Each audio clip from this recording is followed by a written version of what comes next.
mouth, and this pipe-like structure is helping it to suck the nectar from the flowers.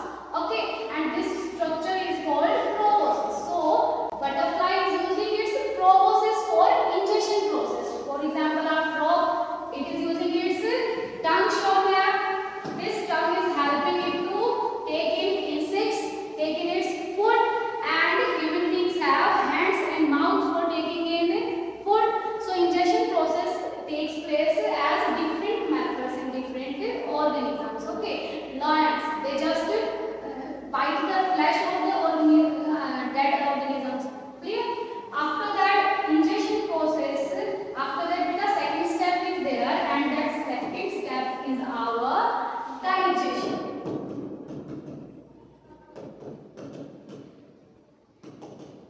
Ingestion is done, khana le liya, we have to digest it also so that we can get all the nutritional component that we can use in our body. So how we can take up the nutrition from our food? By the digestion process, because the food that we have taken in is complex. All the nutrients in the food that we have taken have a complex structure. Now we have to convert that complex food into simple form. Okay, and this simple form can now be used by our body easily.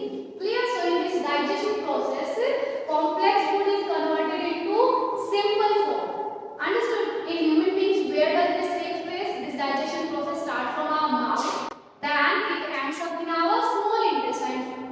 From mouth to small intestine, all the parts of our alimentary canal are helping in this digestion process. Okay, after that, third step comes up is our assimilation. Assimilation, or it is also known as absorption. Absorption. How does the absorption of food takes place? Assimilation of food.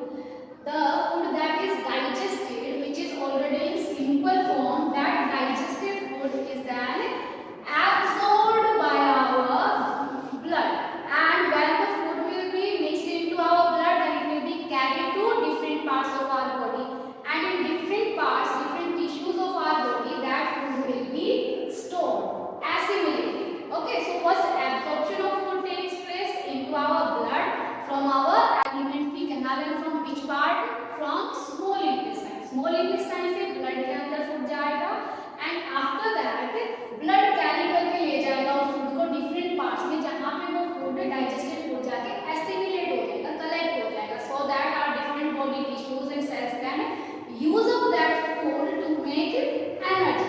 And the last step is our excretion, or it is also known as egestion. So after the digestion of food, the food that is not digested and the waste that is left in our body, it will be removed out of the body, and that process is called excretion or egestion of